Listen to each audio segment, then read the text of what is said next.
Meanwhile, Shiranui killed all the Furies. He was having an epic battle just off to the side. Ah. We stood quietly in each other's embrace. After a while, Shiranui emerged from behind the bushes. Hey, you're still alive. Phew. Looks like you've handled them too. Yeah. Is that all of the Imperial Army's Furies, then? I believe so. Shiranui answered curtly, and I watched his brow furrow as he scanned our surroundings. Hey, allow me to apologize for all the Choshu's wrongdoings. They just had their backs against the wall. Like Koto said, conflict is brewing all around the world. This new age is going to be something. The Choshu cherish this country and want to keep it stable, which I suppose is the reason they're so averse to foreign influence or occupation. Yes, I understand.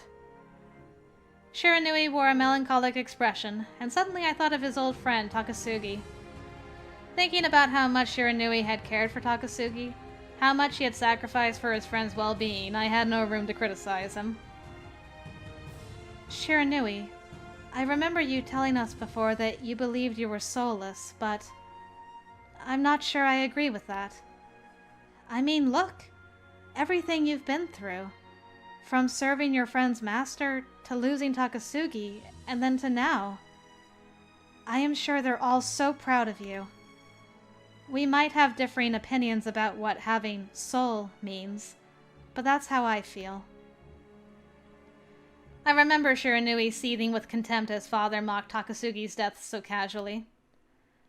Something clicked inside of Shiranui, and suddenly he pursued my father at every turn, hoping to thwart him and protect the innocent people of Edo. I think if Takasugi were watching Shiranui from the afterlife, it would have elated him to see his old friend passionately carrying on his legacy. Contrary to what Shiranui may think, I believe the idea of a soul captures something unique and essential to our experience as living beings. We cope with our mortality by reminding ourselves of its frailty. We realize how precious it is when we understand how quickly it can all be taken away. But being able to pass on values, inspiring others to dedicate themselves to something more. In this way, we truly can live forever. Do you still plan on spending the rest of your life with that man? Humans are such weak creatures. Death comes to them easily. Illness, injury, or even freak accidents. Compared to demons, they are worthless. Feeble, delicate beings that contribute absolutely nothing as a species. What? I prepared myself to refute Shiranui's claim, but... Yeah, you've got that right. It's a thin string keeping human lives in the balance. I don't think there's a single person who's got any idea of how to change that. The men I killed in Kyoto didn't know how, and to tell you the truth, neither do I. You live by the sword, and you die by the sword. That day could come at any moment. I knew that Sanosuke was speaking of a hypothetical situation, but having been so recently involved in a near-death encounter, I'd rather he hadn't. Sanosuke! I playfully reprimanded him. Sanosuke winked at me, then turned back to face Shiranui with a kind expression. But just because our lives are, as you put it, feeble and delicate, which I guess makes it way easier to kill us, it gives us the perspective to value our time on this planet so much more and make the most out of it. I guess we have to carve our own ideas for what constitutes an ideal life since it's all meaningless. Shiranui raised an eyebrow at Sanosuke in response to his suggestive musings. After a moment, Shiranui curled his lips into a warm smile. You humans speak so nonsensically. It's no wonder that I hate all of you. For you, it may be easy to justify living fully, burning your candle at both ends until the fire dies out, but I don't think you've ever considered what it's like for the people you leave behind. I hadn't been sure if I was just imagining things, but Shiranui's poignant comment had a lonesome quality to it that rang honestly to me. It was clear that the memory of his dear friend was something with which he wrestled daily. Although he knew they would never meet again. Accepting the truth was another thing entirely. Perhaps even demons could be vulnerable, and no amount of physical prowess or healing powers could shield us from the loss of what matters most to us. Shiranui spun around and began to walk towards the trails surrounding Ueno. Oh, Shiranui! Where are you going now? For now, I will return to Choshu. I have some business to attend to. First, I must visit his grave. Ah, you're going to Choshu. But rest assured, I have no desire of acquainting myself with humans anymore. I don't think I could bear the agony of losing another friend. But what's going to become of this country? You and my father both mentioned that we'll need to prepare for the tide of foreign influence to keep our independence strong. Well, yes. Our country is ushering in a new age, which means there's still plenty for us to do. However, I still have hope that the transition will go smoothly. Why is that? If the Choshu inherit the same tenacious spirit as their predecessors, then perhaps it will make all the difference. No matter the outcome, I trust in their judgment in this tentative period. By the way, I still think the concept of a soul is bullshit. Leaving us with a sardonic remark, Shiranui vanished, this time for good. That's our boy. Well, guess it's time for us to figure out our future too. Especially you. You've been through a lot over these past years. From now on, I want to fill every moment we spend together with magic. Okay? Shiranui gently slunk his hand around my shoulders. His hand was my totem through all of the trials that we had experienced as a pair. This time I could touch and feel it all for myself, knowing it brought me a greater happiness than I had ever known beforehand.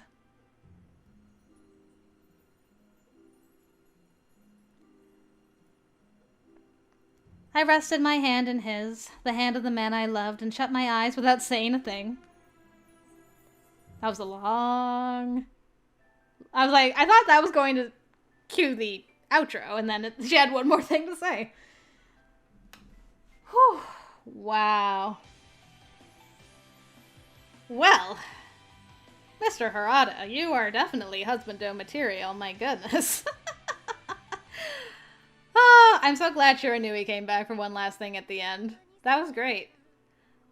The only thing that was really weird about this route for me is just that Chikage pieced out forever. Like, he never showed up again.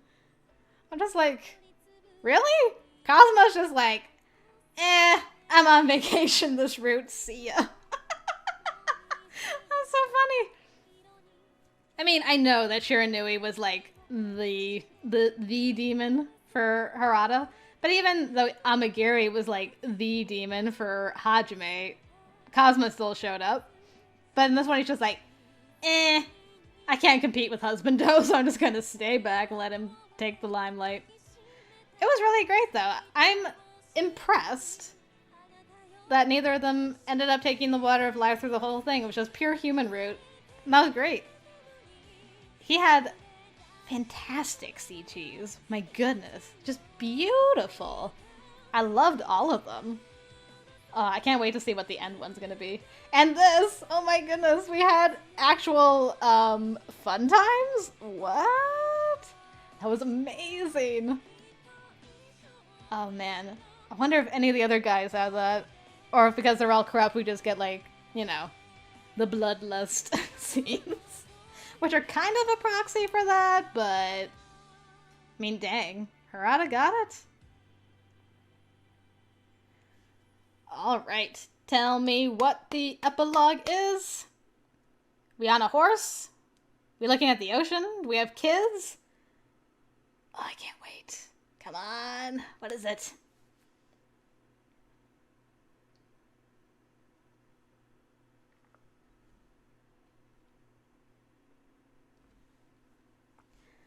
Final chapter. What is it? What is it?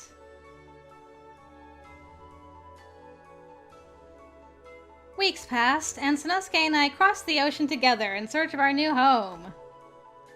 We found the quaint, secluded place that Sanosuke had always dreamed of, where the distant memory of war washed into the shoreline to a faraway place. Our home was beside a cliff, and every afternoon we watched the sunset descend into the sparkling horizon stretching as far as the eye could see. Oh, sounds so good. It felt surreal to live the kind of life that, for me, had only existed in conversations. Our dreams came true, and under a foreign sky, I spent my life with my soulmate. It was bliss. I never imagined the possibility of seeing my dreams come to fruition. Of course, none of this would have been possible by myself. The view of the thin fog approaching from the other side of the ocean entranced me. From behind me, I heard a baby crying! Yes! Give it to me.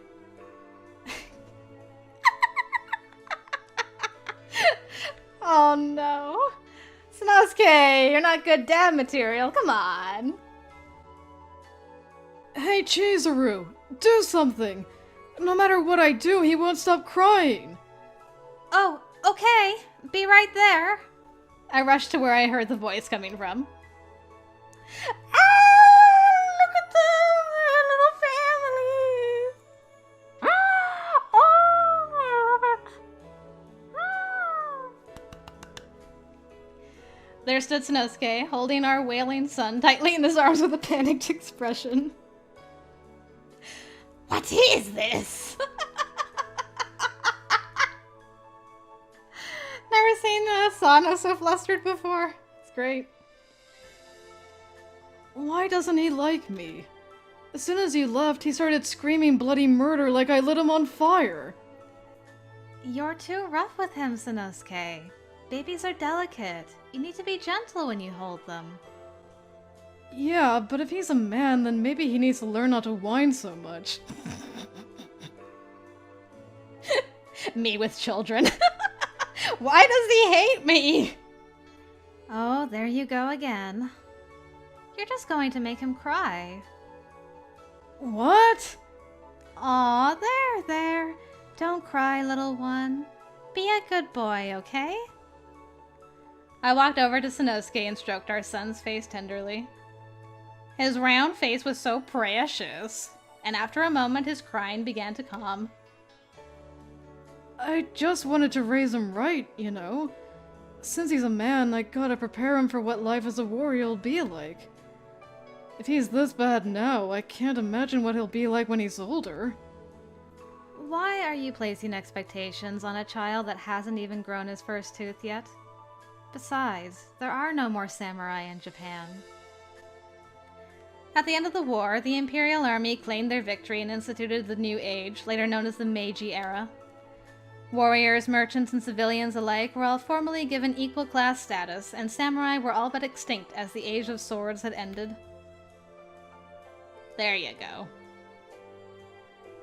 You're right. Japan doesn't need any more samurai, does it? Someday, though, they will need us again. War never changes. Who knows what the future holds? Apparently Sano is an avid Fallout player. You might have a point. I stared intently at our son as he rested in the comfort of Sanosuke's arms. My prayers were answered when he was born a male. Thank goodness I didn't have one of those horrible daughters. As my descendant, demon blood flows through his veins just as it does through mine. Having a daughter would put her at risk in the same way demons sought to abduct me from my blood. Oh, that's why. I guess that does make sense. Although, you never know, there's some aggressive girls out there. One of them could, like, try and kidnap your son. I'm sure there's a femme Chikage Cosma out there somewhere. It's gotta exist. Sanosuke furrowed his brow, perhaps noticing the shift in my mood as I stared at our son.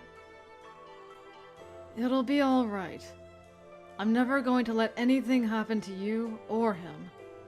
That's my promise to you, no matter what. I looked back at him, gazing into the amber pool of his eyes, and smiled in return. I know. I believe you.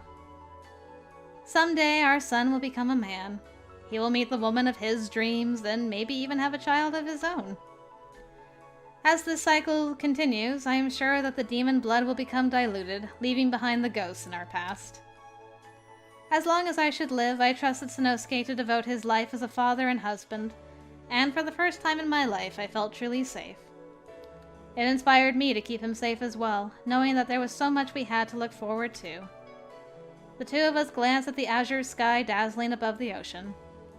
This was our peace, and we earned it. When I turned back at Sanosuke, he winked at me. Ends with a wink. Oh, I love that they had a family.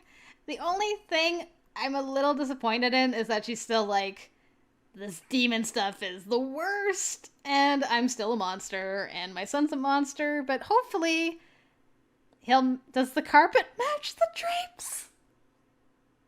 It's the achievement I just got. Game, what are you trying to tell me about Harada? Are you telling me he's been dyeing his hair this whole time? That would be amazing. But yeah, the only really niggling thing is that she never really was at peace with her demon heritage, which is sad. I wish she would. She seemed more at peace than the other ones, but I mean, this was a big thing for her in this route anyway. But yeah, that's just the only thing that she's like, oh, thank goodness. I hope that all my descendants marry humans and dilute the blood forever until we're no longer monsters. Like, girl, no! Accept who you are, you're just... anyway. Okay, well, we are done with Harada's route. Thank you guys for joining me. I'm not sure where I'm gonna put him. I loved it. He's definitely, like, up there. But I think I'm gonna reserve judgment till I see the bad endings as well. So, speaking of, now that we're done with the good ending, we're gonna move on to unrequited love ending. So, hopefully I'll see you over there, guys. Thanks again for watching, and until next time, I will see you later.